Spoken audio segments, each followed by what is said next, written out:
여러분 안녕하십니까? 2020학년도 대학 수학능력시험 사회탐구 영역 한국지리에서를 맡은 지리올림피아드 동호회 17기 조승근이라고 합니다. 이번 수능을 보신 고3 학생들 수능 보느라 고생 많으셨습니다. 그리고 내년에 수능을 보게 될 고등학교 2학년 학생들에게는 이제부터가 시작입니다. 공부를 열심히 하시고 여러분들이 원하는 결과를 얻을 수 있도록 저도 뒤에서 항상 응원하도록 하겠습니다. 또한 여러분들이 지리에 관해서 궁금한 것이 있다면 언제든지 답을 해드릴 수 있으니 궁금하신 점 있으면 저희 지리올림피아드 동호회 인스타그램 다이렉트 메시지 또는 페이스북의 메신저 기능을 이용하셔도 되고, 좀 더 긴 답변을 원하신다면 이메일로 답변을 원하신다면 저희 지리올림피아드 공식 계정이 있어요. 그 계정으로 보내면 답변을 해드리도록 하겠습니다. 우선 이번 문제풀이에 앞서서 이번 문제풀이를 어떻게 해야 하는지 그리고 변한 것이 무엇이 있는지에 대해 설명을 해드리겠습니다. 총 2부에 나눠서 촬영을 할 거고요. 1부에서는 1번부터 10번까지의 문제를 촬영하도록 하겠습니다. 그리고 이번 수능이 2020학년도 수능 있잖아요. 2021학년도 수능부터는 개정교육과정, 2015 개정교육과정이 적용됩니다. 여러분들이 지금 한 그 교육과정은 2011인데요. 2011 교육과정이 올해로 끝납니다. 즉, 이 강의가 2011 수능으로서의 마지막이고, 내년에 보는 3월 모의평가나 4월 모의평가의 경우는 사실 교육청이 내기 때문에 평가원의 경향을 알 수가 없습니다. 그래서 저 같은 경우는 내년 3, 4월은 크게 의미가 없을 거라 판단하고요. 6월이 돼야 진짜 이제 내년 수능이 어떻게 되겠구나가 예측이 되지 않을까 싶습니다. 이 강의가 내년에 볼 학생들을 위한 강의잖아요. 그러다 보니 저도 문제는 2011년이지만 2015 개정교육에 맞춘 그러한 단원명을 적용해서 이 부분이 어떻게 나오는지, 그리고 그 단원에서 어떻게 출제가 될 수 있는지 그런 부분을 찝어드리도록 하겠습니다. 그래서 제가 이 문제들을 다 분석을 해보고 개정교육과정의 단원에 맞추어서 이것은 몇 단원에 나온 문제다 또 함께 분석했는데요. 이게 제가 교과서는 본 상태에서 자세하게는 읽어보지 않았지만 학습 목표와 어떻게 교수학습법에서 강조를 하는지 그러한 부분을 읽고 판단한 거기 때문에 실제 교육과정과는 약간의 차이가 있음을 알려드리겠습니다. 네, 그 점 감안하고 바로 해설 시작하도록 하겠습니다. 1번, 다음은 우리나라 영역에 관한 한국지리 수업 장면이다. 발표 내역이 옳은 학생을 고른 것은? 네, 일단 지점을 볼까요? A, B, C, D, E 5지점이 있네요. 일단 이름을 먼저 알려드릴게요. 1번은 배타적 경제수역입니다. 저는 이게 필기가 힘들기 때문에 배수라고 표기를 할게요. B는 영해내 섬입니다. 그냥 영해내라고 쓸게요.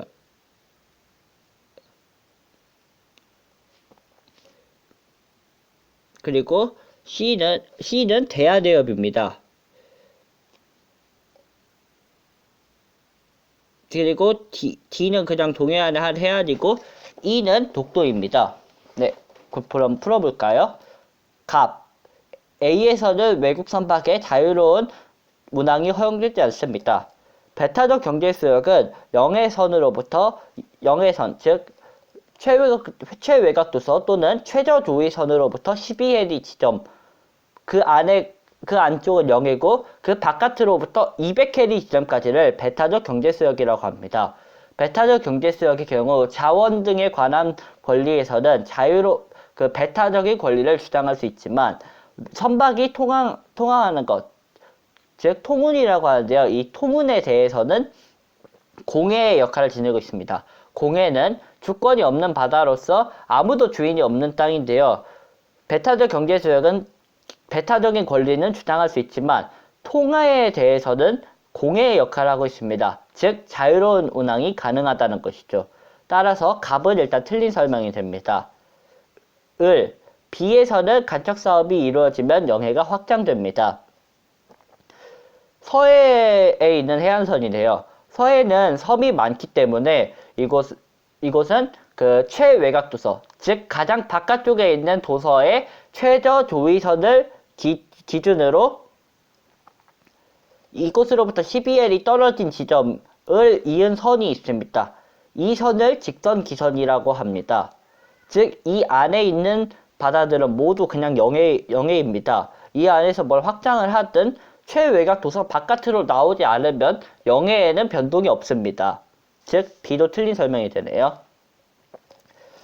병, C는 직선기선으로부터 12L입니다. 우리나라의 모든 해안은 딱 하나 제외하고 12L입니다. 딱 하나만 3L인데 그 해안이 바로 C, 대한해협입니다. 대한해협은 거리가 너무 가까워서 12L로 설정을 하면 이곳은 그 외국 선박의 통행권이 침해가 된다고 합니다. 그래서 3해리로 좁혔습니다. 잘 보시면 여기가 간격이 거제도와 부산의 그 오륙도로부터 가까운 것을 볼 수 있죠. 병도 틀렸고요. 정, 뒤에서의 기선은 해안의 최저 조위선을 기준으로 합니다. 그러니까 제가 갑, 을, 병 모두 이야기를 하면서 최저 조위선 이야기를 했는데요. 여기의 기준선은 최저 조위선입니다. 최저 조위선이 뭐냐면 이렇게 해안이 있을 때 만조대 해안이 있고 간조대 해안이 있겠죠. 가장 높은 선, 가장 낮은 선. 이때 이 그 낮은 선의 지점을 최저 조위선이라고 합니다. 높은 선으로 했을 때 그 12L보다 낮은 선을 했을 때 12L가 조금 더 바깥으로 멀리 뻗어나갈 수 있겠죠. 그래서 최저 조위선을 기준으로 하기 때문에 여기서는 정이 정답입니다. 따라서 정답은 4번이죠. 그래도 5번은 보겠습니다. 5번 이에서는 일본과 공동으로 어업자원을 관리합니다. 독도는 우리나라 영토입니다. 헌법에도 명시되어 있고 역사에도 명시가 되어 있습니다. 이 땅은 우리나라만 단독적으로 관리를 할 수 있습니다. 다만 독도 주변의 한일 중간 경제 수역은 독도 주변의 수역은 한국, 일본에서 어장을 공동으로 관리할 수 있고요. 독도와 울릉도는 그 안에 속해 있지만 한국의 영토입니다. 즉 일본이 이곳을 관리하는 것은 아니죠. 그래도 무도 틀렸습니다. 정답은 4번이고요. 네, 아까 제가 말씀드렸던 개정교육과정 단원에서 이 부분은 어디에 나올까요?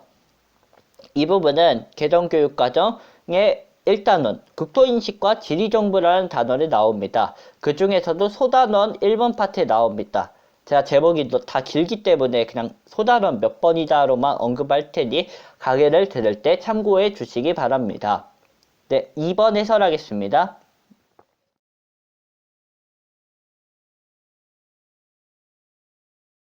네, 3번. 그래프는 새 에너지의 지역별 생산 비율을 나타낸 것이다. 이에 대한 설명으로 옳은 것은 수력, 원자력, 풍력 중 하나라고 했는데 쉬운 것부터 볼까요? 경북과 부산 원자력. 그림이 잘 안 보이기 때문에 한번 확대를 해드릴게요. 네, 여기 보시면 경북과 부산이 보이죠? 그리고 A 딱 하나 있네요. 이 우리나라에 3개 영광, 월성, 울진, 고리원전 이 4곳이 있는 거 원자력 발전소입니다. 원. 그리고 아까 영광 이야기가 나왔으니까 A는 전라남도겠네요. 영어로 쓰겠습니다. 전라남도라고. 그럼 이제 수력과 풍력 중 하나로 봐야겠는데 가를 보니 강원도가 높고 달을 보니 제주도가 높다는 게 좀 특색이네요. 수력은 양수식을 제외한다는 말도 써있고요. 제주도가 북서계절풍이 강하고 강원도가 살이 높다는 그 지역지리적인 특징은 여러분들이 잘 알고 있겠죠. 그렇기에 이 지역지리적 기후적 특색을 활용해 보면 아무래도 북서계절풍이 센 그 제주도가 있는 부분이 풍력이 될 거고요. 강원도가 들어가 있는 여기가 수력이 될 겁니다. 그렇다면 이 점을 감안하고 문제를 풀어보겠습니다. 수원풍 1번 수력은 나보다 상업용 발전에 이른 시기가 이르다. 상업용 발전에 이르게 된 시기란 일종의 더 넓어진 거라 봐야 되겠는데요. 한국 기준으로 자료를 찾아봤더니 우리나라 최초의 원자력 발전소는 1978년에 생겼습니다. 그리고 수력 발전소는 이게 최초인지는 모르겠는데 1973년에 소양강 댐이 완공이 되었다고 해요. 즉 이게 더 이전에 생겼다. 수력은 더 이전에 생긴 것이죠. 그래서 이걸 세계 기준으로 찾아봤는데 세계 기준으로도 원자력은 1950년대 이후에 생겼습니다. 그리고 수력은 이미 미국에서 대공황이 일어났을 때 뉴딜 정책을 통해서 미국의 후버댐을 공사하고 이를 통해서 전력을 생산했다는 기록이 남아있는데 대공황이 1929년부터 1932년까지 전 세계를 지배했다. 이 사이에 완성되었고 후버댐도 제가 정확히는 모르겠는데 1936년에 완성됐다고 알고 있어요. 틀릴 수도 있지만 아무튼 원자력보다 빠르기 때문에 한국지리, 세계지리 모두 상업적 발전에 이르게 된 시기는 이릅니다. 바로 정답 나왔네요. 1번입니다. 그래도 선지를 보겠습니다. 수력은 풍력보다 연간 발전량에서 겨울철 발전량이 차지하는 비율이 높다. 수력은 사실 물이 얼면 발전이 불가능해요. 반면 풍력은 바람이 불고 오면 언제든지 강력한데 겨울철은 우리나라가 이렇게 있으면 북서계절풍이 강하잖아요. 겨울철은. 반면 물은 얼기 때문에 발전이 안 되고 그러다 보니 풍력이 연간 발전량에서 겨울철 발전량이 차지하는 비율이 높습니다. 2번 틀렸고요. 3번 풍력은 원자력보다 총 발전량이 많다. 우리나라의 발전량 순도 석탄, 원자력, 천연가스, 수력, 석유 순으로 이루어집니다. 이 순서는 어쩌다 보니 외워야 할 것 같네요. 4번 수력, 원자력, 풍력 중 기상 조건의 영향을 가장 크게 받는 것은 원자력이다. 원자력은 사실 기상 조건보다는 지형적 조건을 더 영향을 많이 받아요.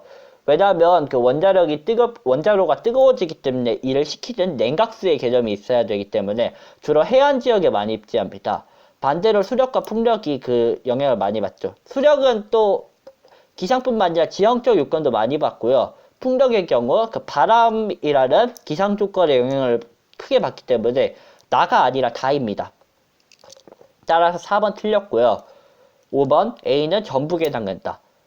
우리나라의 원전, 이거는 전력 문제에 계속 나오는데 딱 세 곳. 경북의 울진과 월성, 그리고 부산의 고리, 전남의 영광, 한빛원전이라고 한빛원전인데 그냥 영광으로 지역 부를게요. 원전은 그래서 이 세 곳입니다. 전북이 아니라 전남이죠. 그래서 5번도 틀렸습니다. 이 문제는 왠지 내년에도 계속 나올 것 같긴 한데요. 일단 그래서 공간을 말하면 5단원의 생산과 소비의 공간, 그 중에서 소단원 1번 파트입니다. 개정교육과정과 그 이전 교육과정 사실 크게 변하지 않았기 때문에 이 문제가 오히려 좀 더 크게 효과를 볼 거라고 생각합니다. 4번 지도에 A에서 D에 대한 설명을 옳은 것은 또 나왔네요. 지형도 해석 문제. 이번에 지형도 해석 문제가 3문제나 나와가지고 좀 신기하더라고요. 일단 A 지역을 보니까 A는 이게 들어간 지형, 와지 형식이 관찰되고요. B는 그냥 일반 이 산지인 것 같고 C는 이게 갑자기 붕긋붕긋 솟아있는 언덕, D도 그냥 지형이 흙입니다. 선지를 보니까 지형과 그 지역의 토양에 대해서 물어본 것 같은데요. 일단 이렇게 팀식 와지가 있는 지역, 즉 이렇게 A 지역은 석회암의 돌리네라는 지역입니다. 돌리네라는 지역이고요. 이 B 지역에서는 테라로사라고 하는 붉은색 토양이 관찰됩니다. 그리고 C는 제주도를 말하는 것 같은데요. 제주도에는 이렇게 오름이라고 불리는 기생화산이 분포하고요. 그리고 기생화산 주변에서는 화산토라고 해서 검은색 토양, 사실 주로 보통 갈색 토양이 관찰됐지만 제주도의 경우 검은 현무암에 의한 흙이 많기 때문에 검은 현무암토가 관찰됩니다. 그렇다면 문제를 풀어볼게요. B는 현무암질 용왕이 흘러서 형성되었다. B는 석회암 풍화토입니다. D가 현무암질 용암이겠죠. 2번 D에서는 석회암이 풍화된 붉은색 토양이 나타난다. 서로 바뀌었네요. 그 B, 테라로사가 석회암이 풍화된 붉은색 토양, D는 그 현무암질 용암이 흘러서 형성된 현무암, 아니면 현무암 풍화토, 이렇게 볼 수 있겠죠. 3번, 기생화살은 돌리대보다 기바람의 형성 시기가 이르다. 중요합니다.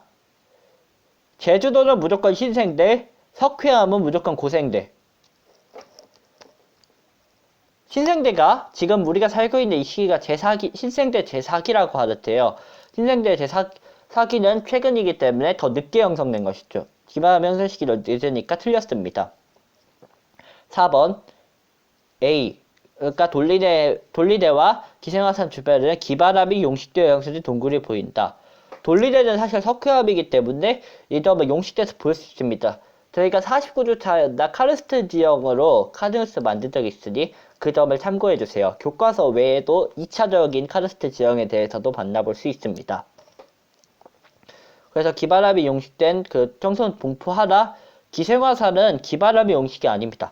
화강암 같은 화강암이나 현무암이 함몰되거나 아니면 용암이 흘러서 만들어진 그러한 용암 동굴이 분포하기 때문에 여기도 틀렸다고 볼 수 있다. 정답은 5번인데요.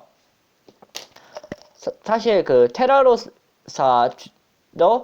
이게 배수가 잘 되고 현무암의 경우 배수가 정말 잘 됩니다. 그러다 보니까 제주도의 경우 밭 비율이 거의 100%에 육박하는데요. 사실 100%라 봐야죠. 한라산 밑에 논농사를 하는 곳이 있다고 하는데 정말 거기를 빼면 논이 없기 때문에 아무튼 그 현무암 풍화토와 테라로사 모두 배수가 양호하기 때문에 밭농사를 중심으로 주로 이루어지는 편입니다. 따라서 정답은 5번입니다. 이 문제는 또 지형학 파트인데요. 지형학 환경과 인간 생활에서 소단은 3번 화산 지형 쪽에 나와 있습니다. 5번은 또 지역지리 문제네요. 지역지리 문제 저도 참 좋아하는데 다음 자료에 설명한 지역을 지도에 A부터 E에서까지 고른 것은 지역 설명에 대해 문제 보고 갈까요? 대나무를 가공해서 만들었다. 대나무, 죽, 그리고 슬로시티. 대나무와 슬로시티, 전통적 원. 네, 소세원 나왔네요. 담양입니다. 담양은 광주와 가까운 곳으로 이곳 기후가 대나무에 자라기 좋기 때문에 대나무를 활용한 관광 자원, 중록원이 발달했고요. 예로부터 장성과 더불어 좀 충절의 고장이라고 불렸대요. 그래서 전통적 원이라는 소세원 등 과거 선비들이 활동했던 그런 공간들이 관찰되고 있습니다. 정답은 그럼 2번이, 참고로 2번입니다. 전라남도 광주, 그러니까 이렇게 가다 보면 이쪽으로 해서 대구를 가게 되는데 잘못 그렸네요. 대략 남원에서 순창 통과해서 이런 식으로 가게 되는데 광주에서 대구로 갈 때 가장 처음 나오는 광주 외 지역이 바로 담양입니다. 실제 311번 버스가 광주하고 담양 계속 왔다 갔다 하면서 하기 때문에 좀 많이 담양도 가까웠다고 할 수 있죠. 아무튼 일단 정답은 2번이고요. A는 고창입니다. 고창은 고인도를 볼 수 있고요. 그리고 또 람사르해협과 지오파크로 지정되어 있는 운곡습지도 볼 수 있습니다. C는 남원으로 춘향이의 배경이 된 광안루가 위치하고 있고요. 또 운복 쪽에서는 목기가 유명하다고 합니다. D는 나주인데요. 나주는 사실 배로도 유명하고요. 최근 나주 이곳에 빗골 쪽에 혁신도시가 생기고 있습니다. 광주 송정 쪽하고 연계가 잘 되어 있는 그런 도시고요. 나주에 관해서 조금만 이야기를 하면 나주는 사실 영산포와 나주라고 불리는 영산강을 중심으로 완전히 나누어진 두 개의 생활권역입니다. 제가 사는 공주의 시내와 신관이라고 불리는 그곳과 좀 유사하다고 볼 수 있고요. 그리고 나주가 고고학적으로 가치가 있는데 이거 나중에 고고학을 전공하시는 분들이나 역사지리학을 하실 때 볼 텐데 영산강 고고학이라고 해서 이 지역에 따로 나타나는 백제와는 다른 고고학적 문화가 있다는 것도 좀 신기하게 볼 수 있습니다. 그리고 E는 보성인데요. 보성은 지리적 표시제 제1호로 등록된 보성 녹차의 주산지입니다. 전형적인 이 문제는 정답은 2번이고 전형적인 지역지리 문제로 그 단원명은 우리나라의 지역 이용 그 중에서 소단은 6번 그 호남 지방에 관한 부분입니다. 수능이기 때문에 조금 더 설명과 그 기타 다른 이야기들에 대해서 좀 더 많이 하기 때문에 평소와는 달리 강의 시간이 좀 길다는 거 이해 부탁드립니다. 6번 그래프의 가부터 다 지역을 지도에 A와 C에서 고른 것은 일단 지역 이름을 쓰겠습니다. 저는 그 필기가 좀 어렵기 때문에 영어로 써요. A는 지역 외울까요? 화수용 이거 GBS 이진웅 쌤이 알려준 건데 개인적으로 좀 잘 아는 분이긴 하지만 화수용 기법을 써서 여기가 화성 그리고 여기가 수원 여기가 용인입니다. 수원은 이번에 또 11번 문제에 나왔더군요. 11번 문제에서 또 수원에 관해서 설명드리겠습니다. 그리고 C는 밑에 그 평택입니다. 자, 이 지역들의 특징을 제가 정리를 해보았는데요. 용인은 삼성전자 그 공장 등이 있습니다. 그래서 그 제조업이 좀 많이 발달해 있는데요. 다만 용인에 그 좀 정말 중요한 특징이 하나 있어요. 뭐냐면요. 이게 용인시의 특징이라고 할 수 있는데 제가 지금 여기에 선을 그어놨죠. 왼쪽이 수지하고 기흥이라고 부르는 곳이고 오른쪽이 처인이라고 불리는 곳입니다. 근데 수지하고 기흥이 처인이 완전히 다른 동네예요. 오리지널 용인이라고 불리는 곳과 그 신도시에 개발된 그 수지와 기흥이라는 지역이 있는데요. 오리지널 용인의 경우는 사실 그 지역 내 자체적인 출퇴근이 가능해요. 에버랜드 같이 좀 3차 산업적인 요소가 있고 하니까. 근데 수지와 기흥은 그냥 서울의 전형적인 배드타운 지역이에요. 그러다 보니 그 서울과 의존해서 많은 것을 하기 때문에 통학 비율이 상당히 높게 나타납니다. 그래서 가장 높은 다가 A라고 볼 수 있고요. A, 용인이라고 볼 수 있고요. 가와 나를 비교해봤더니 가는 제조업이 높은데 서울로의 통학 비율이 높다. 그렇다면 신도시가 있을 확률이 높다는 건데요. 네, 정확합니다. 사실 그 가가 일단 화성이고 정답 먼저 말하면 BCA로 4번인데요. 이걸 설명하자면 화성도 또 선 그어놨죠 제가. 화성도 그 왼쪽에 보면 남양이라든가 우정이라고 하는 오리지널 화성 지역이 있어요. 그리고 오른쪽은 동탄 1, 2 신도시, 즉 신도시로 개발된 동탄이라는 권역이 있는데요. 참고로 가운데 껴있는 오산도 생활권상으로는 동탄권으로 분류됩니다. 이 동탄 쪽 같은 경우는 그 사실 출퇴근 시간에 SRT 한 편이 동탄에서 수서까지만 운행하는 열차가 있다고 해요. 그만큼 이게 출퇴근 수요가 많다 보니까 이렇게 된 거고요. 동탄에서 서울로 가는 광역버스도 많이 있고, 그래서 그 병점역이라고 화성 그 남양 쪽에 있는 역을 연장해서 서동탄 차구지 쪽으로 빼서 이용하게 만들었을 정도로 서울과 그 교류가 많습니다. 동탄 지역이. 그러다 보니까 화성시 자체가 자체적인 제조업이 있음에도 불구하고 서울로의 통학 비율이 좀 약간 나타나는 편이죠. 그래서 가가 화성이 될 수 있는 거예요. 참고로 평택의 경우 평택은 광역버스는 제가 안 다닌다고 알고 있거든요. 광역버스는 없고 시외버스로 왔다 갔다 하는데 시외버스도 많이 다니지만 여기는 서울에서 너무 멀어요. 서울에서 1시간 이상 달려야 하는 곳이고 병점 이후에 지하철 배차 간격이 상당히 넓어지거든요. 경부선을 같이 쓰다 보니까. 그래서 사실 평택의 경우는 화성 쪽이나 수원 쪽 아니면 화성, 수원, 용인 쪽으로 좀 그냥 그쪽에서 해결할까 아니면 평택 자체에서 해결하기 때문에 제조업 종사자의 통근통학 비율이 낮고요. 제조업도 사실 화성 쪽보다 더 낮습니다. 왜냐면 평택이라는 곳이 서해안고속도로가 이렇게 통과를 하잖아요. 서해안고속도로가 그쪽에 보면 평택당진항이라고 있는데 이 당진항 근방이 사실 아무래도 교역 쪽을 하기 위해 만들어진다 보니 자체적인 제조업보다는 좀 외곽에 다른 지역에 있는 물품들을 수출하기 위한 그러한 지역이기 때문에 제조업의 비율이 물론 여기서는 높지만 화성에 비해서는 좀 낮다고 볼 수 있습니다. 아까 BCA 정답 이야기했으니까 정답은 4번이네요. 또 전형적인 지역지리 문제인데요. 7단원에 또 우리나라 지역위에 그 중에서 소단원 3번, 아마 경기도 부분일 겁니다. 그 부분에서 이 문제에 대한 답을 찾을 수 있으리라 생각합니다. 7번 그래프는 지도에 표시된 네 지역의 산업구조와 취업자 수를 나타낸 것이다. 가에서 라 지역에 대한 설명을 옳은 것은? 저는 이 문제를 풀 때 그때 인구라는 초점에 주목을 했어요. 왜냐면요, 여기 보면 여기가 경북이고요, 여기가 대전이고요, 여기가 울산이고요, 여기가 제주도잖아요. 공업을 따지기 전에 일단 인구로만 봐도 어느 정도 판단할 수 있으니까요. 제주도는 인구가 제일 적겠죠. 그렇다면 원도 제일 작지 않을까요? 그래서 나를 제가 제주도라고 매칭을 했고요.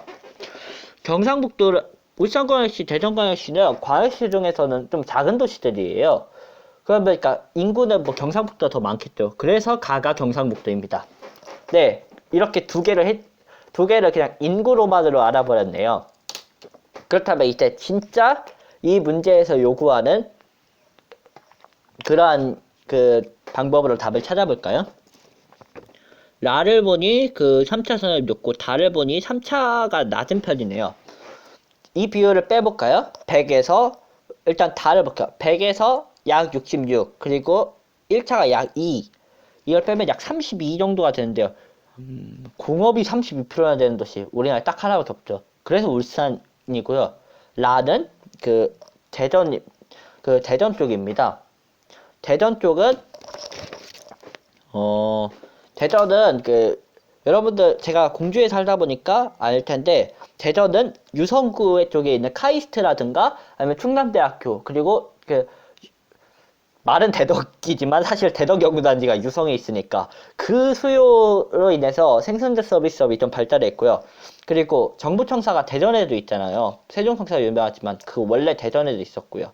대전청사라 아니면 또 은행동 쪽, 아니면 은행동, 돈산동 등 아무래도 좀 전체적으로 과학의 도시다 보니까 생산자 서비스업 비율 높고 그에 따른 3차 산업의 비율도 높은 편입니다.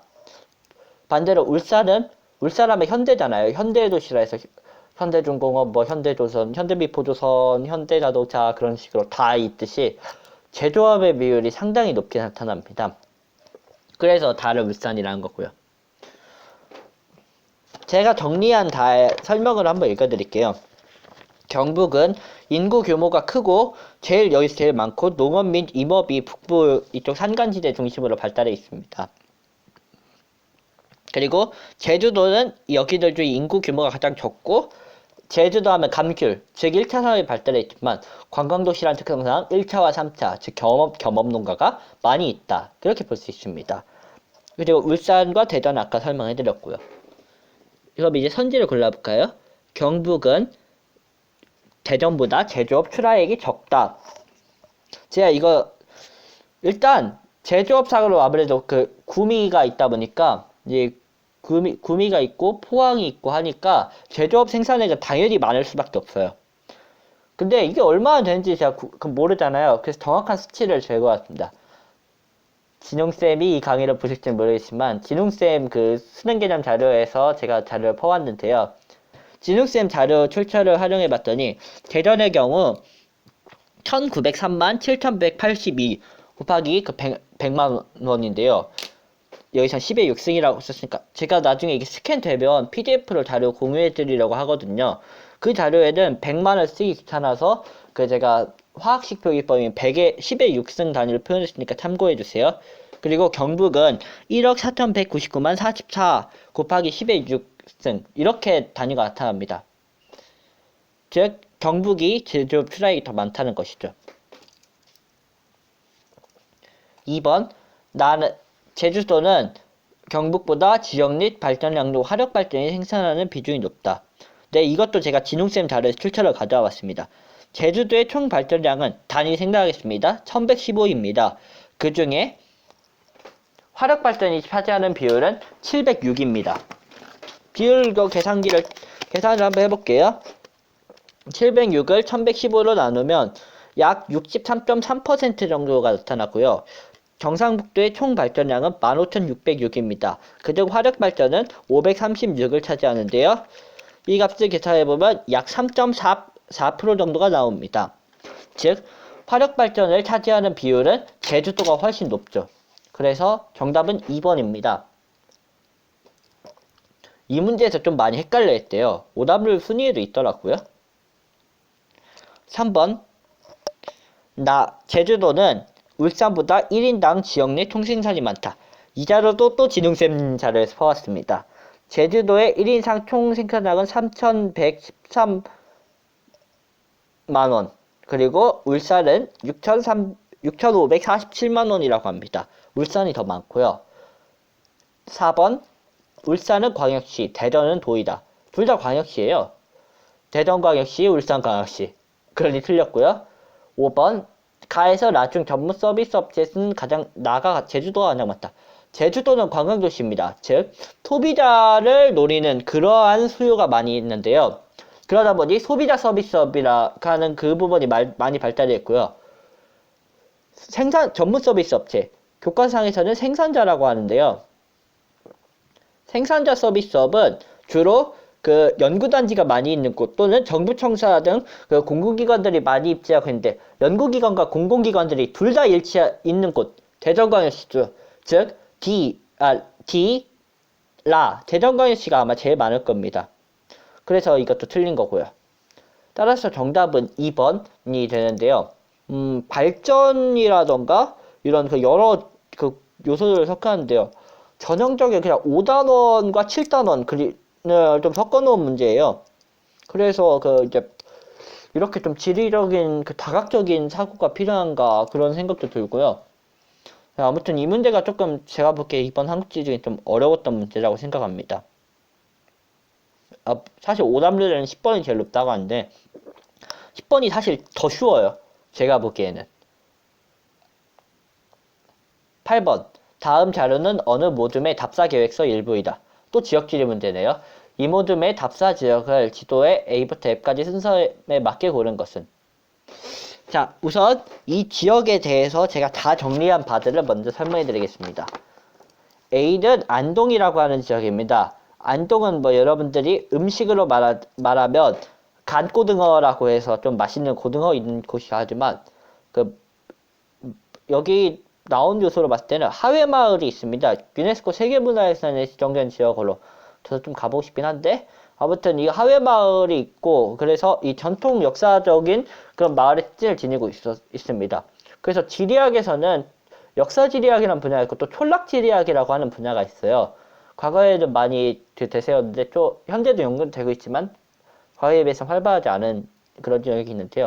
촌락지리학과 역사지리학 부분에서 많이 나오는 그런 요소 중 하나가 여기랑 양동마을, 그리고 순천의 나가늪성 뒤로 많이 나오더라고요. 그리고 B는 김천시입니다. 김천시가 최근 혁신도시가 개발되고 있는데요.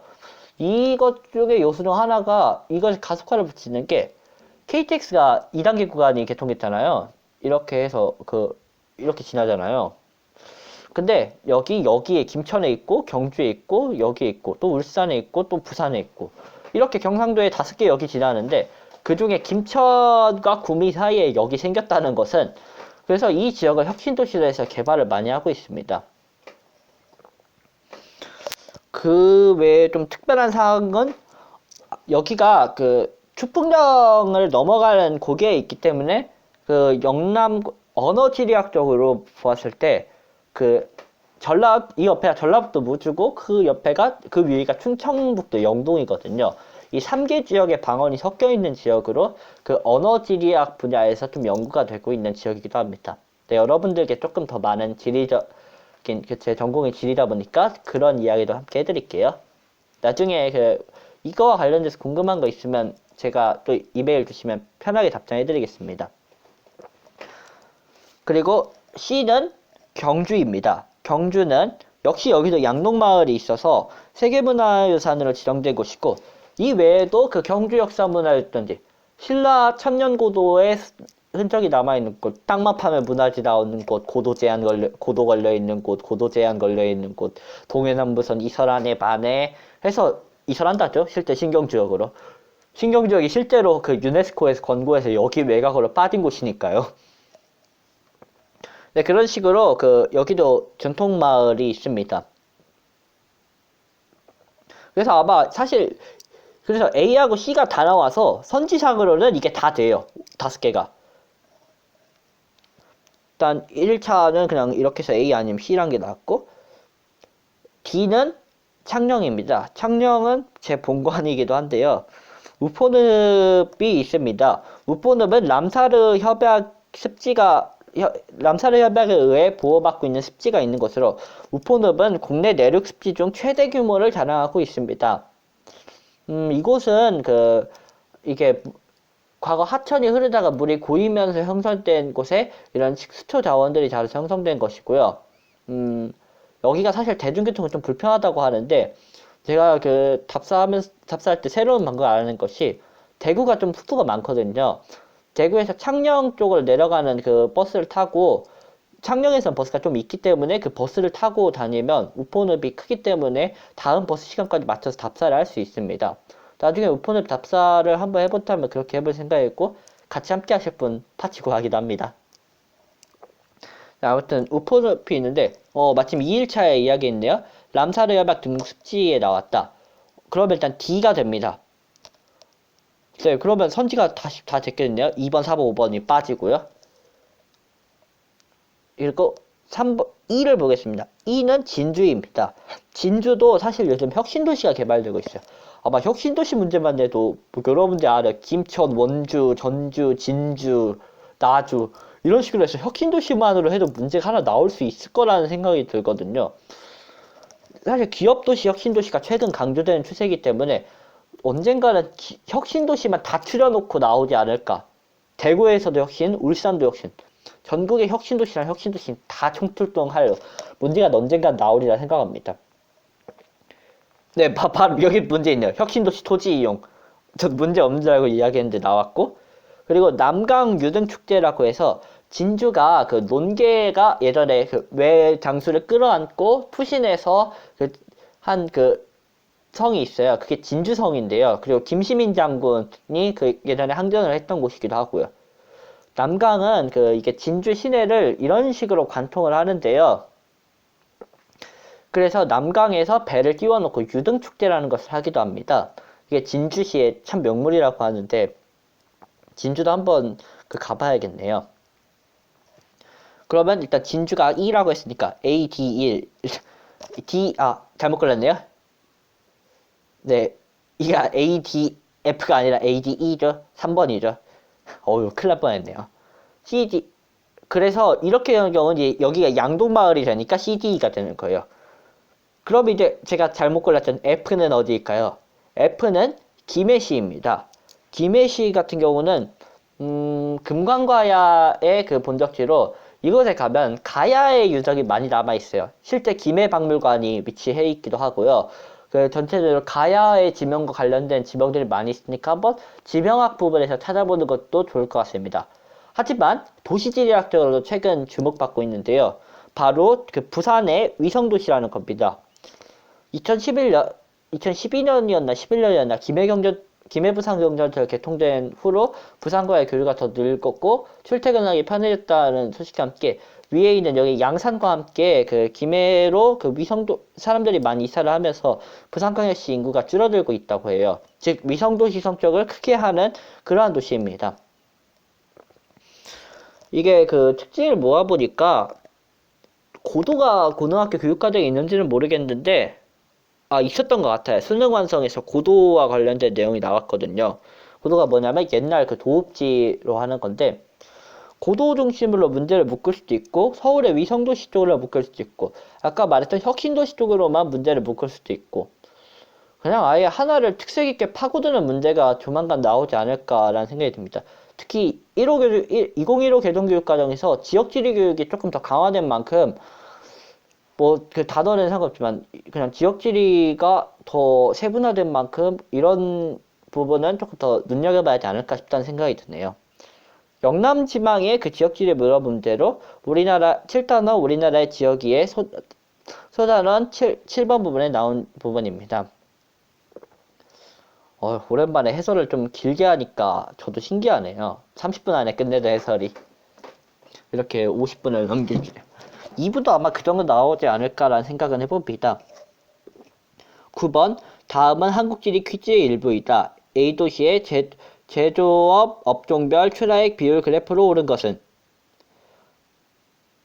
지우고 남은 도시를 쓰시오. 자, 세계 대규모 박람회 정유 공장 석유화학 여수입니다. 여수는 전라남도에 위치해 있으니 지울게요.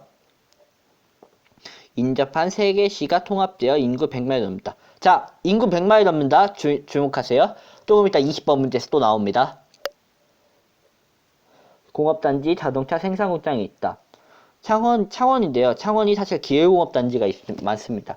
저희 지월동에서 2017년에 창원으로 답사를 갔는데요. 창원 그 당시에 관한 그 지리적인 정보를 담은 자료집이 PDF로 올라가 있으니 궁금하신 분들 한번 참고해주세요. 저희 지월동도 수능에 나온 거 자주 갑니다. 여러분들의 조금 더 도움을 드리기 위하여. 이번에도 저희가 울산하고 포항을 갈 것 같아요. 울산하고 포항은 제조업의 성지라고 하잖아요. 기업 공장 탐방도 아마 할 것 같고, 그리고 그 지역의 그 자연지리적인 지형도 보면서 할 테니까 수능 끝난 고3분들 관심 있으면 많이 참석해주세요. 자세한 내용은 카페 공지를 참고해주시기 바랍니다. 1960년대까지 한적과 원천이 되어 이곳은 석유화학, 자동차 생산, 조선소, 아까 말한 울산입니다. 저희가 갈 곳. 자, 그러면 남은 곳은 빛고을, 광주군요. 광주는 광주의 연구구단이 기아 타이거즈잖아요. 야구팀이. 기아 자동차가 공장이 광주에 있어요. 그래서 이 광주 쪽으로 광주가 자동차 공업이 많이 발달해 있고요. 광주가 한자로 쓰면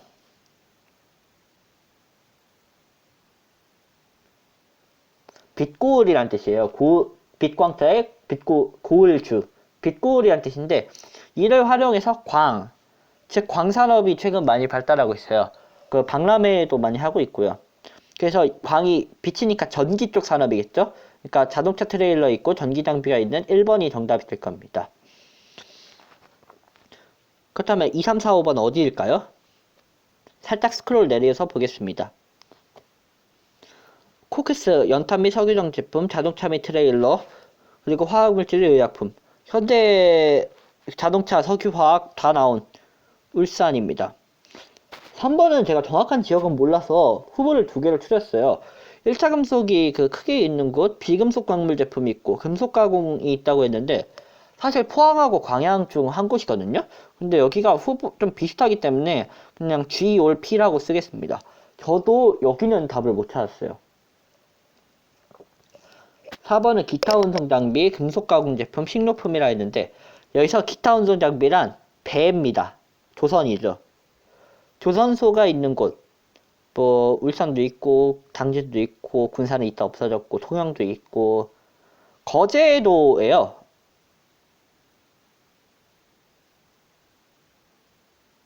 거제도인데 거제도가 사실 최근 조선사업이 침체되면서 고용인기 지역을 지정했다는 점에서 저도 좀 많이 안타까움을 표시하고는 있는데요.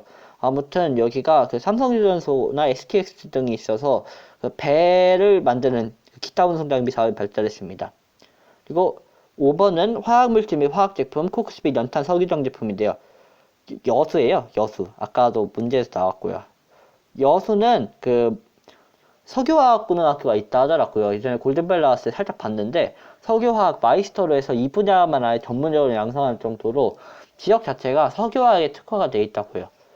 근데 이러한 점에서 그런지 좀 대기질이 안 좋은 것 같더라고요. 이게 BOG는 물이니까 대기 쪽에 있는 산소량을 측정해봤는데 좀 여수가 아무래도 다른 지역에 비해서 좀 낮게 나왔다고 하니까 근데 이게 석유화학 잠재지의 공통적인 특징이라는 것은 즉 환경오염이 심하다. 그거는 알아주셨으면 좋겠습니다. 이 문제는 5단원의 생산과 소비의 공간 소단원 1번 부분에 있는 소단원 1에 있는 내용입니다. 네, 1부의 마지막 문제네요. 이 문제는 픽셀을 살짝 줄여서 설명하겠습니다. 다음 그래프의 가부터 라 지역에 해당하는 그래프의 ASD를 고른 것은 강릉의 기후값 차이를 나타낸 것이다 라고 했네요. 비교하는 것입니다. 자, 먼저 지역을 골라보겠습니다. 자, 지역지리 특징, 강원도의 도청 소재치, 호반의 도시, 그리고 아까 나왔던 2번 문제의 그 지형의 주인공, 호반, 춘천입니다. 자, 일단 지역만 먼저 선정하고 그 다음에 골라볼게요. 나, 영동지방과 영서지방에 있는 국계, 대관령입니다. 이 국계는 동계올림픽, 풍력발전, 고랭지, 키워드 이 세 개, 동계올림픽과 풍력발전, 그리고 고랭지, 평창입니다. 우리나라의 수위도시, 우리나라가 사실 종주도시화가 진행돼서 그 종주도시가 뭐냐면 이게 교육과정에서 빠졌는지는 잘 모르겠는데 인구가 가장 많은 도시가 있고 두 번째로 많은 도시가 있겠죠. 이 두 번째 도시의 인구 곱하기 2를 했는데도 제1도시보다 인구가 적은 그러한 것을 종주도시화가 되었다고 표현을 해요. 우리나라는 이미 종주도시화가 진행이 되어 있고요. 서울 인구가 980이고 부산이 400만 안 넘으니. 아무튼 종주도시화가 진행된 서울이 답니다. 섬의 중심에 칼데라 분지 그리고 중앙 화구구가 있다. 우리나라에서 칼데라 볼 수 있는 것이 백두산과 울릉도인데요. 섬이라고 했으니까 울릉도라고 했죠. 울릉이라고 쓰겠습니다. 자, 그렇다면 기후의 특징을 비교해 보겠습니다. 전 제가 설명해 준 내용을 읽겠습니다. 춘천은 그 지도에서 아시다시피 강원도 지도가 앞부분에 없네요. 춘천은 그 영서지방에 위치한 곳으로 영서지방은 그 아무래도 영동지방에 비해서 강릉을 먼저 설명할게요. 강릉은 영동지방으로 그 강수량이 그 상대적으로는 좀 적은 편이에요. 왜냐면 그 동풍이 불 때 많이 부는데 서풍이 불 때가 많기 때문에 전체적으로 그 강수량이 살짝 적은 편이고요. 다만 동해안 난류의 영향으로 연교차가 좀 작은 편입니다. 반대로 춘천에 위치한 영서지방은 연교차가 크고 그리고 사실 여기도 비가 조금 와요. 왜냐면 산지에 부딪힌 게 아니라 이번 문제에서 그랬잖아. 이번 문제 그 침식 분지의 주인공이 춘천이라고 했잖아요. 춘천은 그 여기 분지기 때문에 강수량이 적어요. 산이 그 주변에 있는 이번 문제를 다시 한번 보시면 이번 문제 왼쪽에 있는 A 지점에 부딪히고 서풍일 경우 그 다음에 비 안 뿌리다가 B 지점에서 즉 건조한 바람이 몰려오는 세계지리에서 그 티베트 지역과 비슷한 그런 지형이기 때문에 비가 적게 올 수밖에 없어요. 그러면 비가 적고 연교차가 큰 곳 A네요. 아, A가 표기를 잘못했다. 가라고 해야겠네요. 가. 그리고 나는 영동지방과 영서지방에 있는 고개. 아까 평창이라고 했는데 평창, 태백산맥이 직접 있는 곳. 즉 구름이 날아오다가 여기 충돌해서 비를 많이 뿌리고 가는 곳. 다만 고도가 높고 여기도 영서니까 연교차는 어느 정도 있을 것이다. 비가 많이 오고 어느 정도 연교차가 있을 것이다. 그렇다면 여기서는 비 많이 온 거 딱 하나 있네요. 비네요. 비가 나, 즉 평창입니다. 그리고 다른 우리나라 수위도시로 그 비슷하다고 했는데 사실 이게 뭐 답만 봐도 쉽게 나오는데 서울이 왜 서울이다라는 증거는 확실하지 않지만 제가 설명한 내용으로 읽어드릴게요. 서울도 이 태백산맥 고개로 봤을 때는 여기 춘천 있고 평창 있고 강릉 있다 치고 여기 서울 있다고 치면 영서잖아요. 어찌 보면 영서지방이니까 일단 연교차는 어느 정도 크게 나타날 거고요. 서울은 사실 또 비가 그냥 보통 정도 오는 것 같아요. 한 1300mm? 그냥 보통 정도 오고 연교차는 좀 더 큰 편이죠. 아무래도 강릉보다. 왜냐면 아무래도 그 난류의 영향을 받지 않다 보니 겨울철에 더 춥고 그리고 육지 쪽에 가깝다 보니 아무래도 육지 쪽이다 보니 육지가 비열이 더 작다 보니까 온도가 더 많이 변하고 높을 땐 더 덥고 더울 땐 더 덥고 추울 땐 더 추우니까 연교차가 클 수밖에 없겠죠. 그래서 연교차가 큰 거. 여기가 C가 그래서 다가 됩니다. 그럼 자동적으로 라가 되는데요. 왜 라일까요? 울릉도는 여기잖아요. 해양성 기후지요. 해양성 기후는 연교차가 작습니다. 그리고 비도 적게 옵니다. 울릉도가 눈이 엄청 온다고 해서 비가 많이 온다 생각하는데 겨울만 많이 와요, 정말. 그래서 연교차가 작고요. 그러니까 울릉도를 기억하셔야 할 게 눈은 많지만 전체적인 강수량은 적은 편이다. 그 점을 꼭 기억해 주셔야 합니다. 이 문제 때문에 은근 많이 막히거든요. 좀 선지가 믿기 힘든데 진짜 1번이네요. A, B, C, D. 이거 왠지 좀 수험장에서 좀 학생들 많이 혼란스러웠겠네요. 사실 이 문제의 진짜 출제 포인트는 동위도 지역에서 얼마나 그 수륙 분포라든가 아니면 그 기후 인자와 기후 요인에 따른 그러한 그 기후 그래프를 분석하는 그런 문제입니다. 그냥 전형적인 그 지리 그 최근도 아니죠. 예전부터 나왔던 수능의 그 기후 파트 문제인데요. 이 문제가 사실 오답률 EBSI 기준 오답률 1위를 기록하고 있더라고요.